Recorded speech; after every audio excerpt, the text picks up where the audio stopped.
Okay, Deuteronomy 14. It's going to give some dietary restrictions here. Remember context. Thousands of years ago, Deuteronomy, before they went into the promised land. We're on the other side of the cross. We don't have the same dietary restrictions anymore.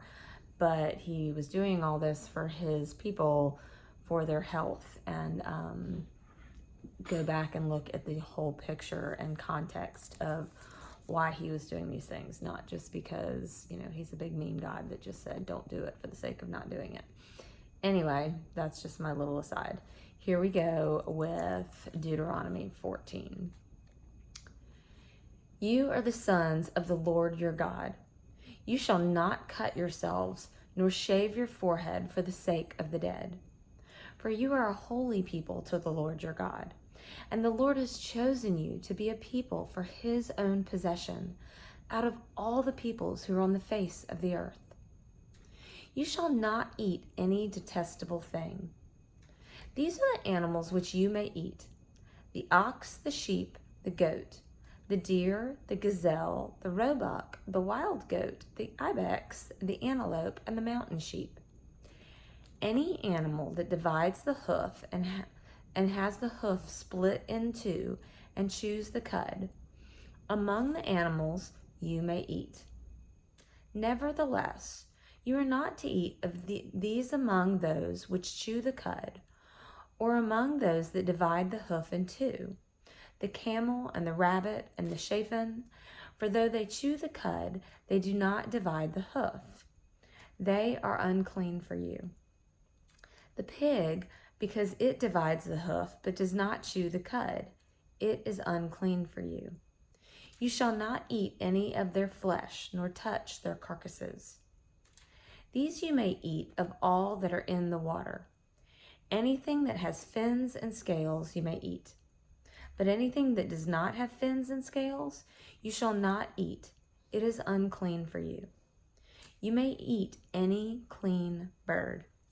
But these are the ones which you shall not eat: the eagle and the vulture and the buzzard, and the red kite, the falcon, and the kite in its kind, and every raven in its kind, and the ostrich, the owl, the seagull, and the hawk in their kinds, the little owl, the great owl, the white owl, the pelican, the carrion vulture, the cormorant, the stork, and the heron in their kind, and the hoopoe and the bat. And all the teeming life with wings are unclean to you. They shall not be eaten. You may eat any clean bird. You shall not eat anything which dies of itself. You may give it to the alien who is in your town, so that he may eat it, or you may sell it to a foreigner. For you are a holy people to the Lord your God. You shall not boil a young goat in its mother's milk. You shall surely tithe all the produce from which you sow, which comes out of the field every year. You shall eat in the presence of the Lord your God, at the place where he chooses to establish his name. The tithe of your grain, your new wine, your oil, the firstborn of your herd and your flock, so that you may learn to fear the Lord your God always. If the distance is so great for you that you are not able to bring the tithe, since the place where the Lord your God chooses to set his name is too far away from where the Lord your God blesses you, then you shall exchange it for money, and bind the money in your hand and go to the place where the Lord your God chooses. You may spend the money on whatever your heart desires, for oxen, sheep, wine, or strong drink, or whatever your heart desires. And there you shall eat in the presence of the Lord your God and rejoice, you and your household. Also you shall not neglect the Levite who is in your town, for he has no portion in the inheritance among you.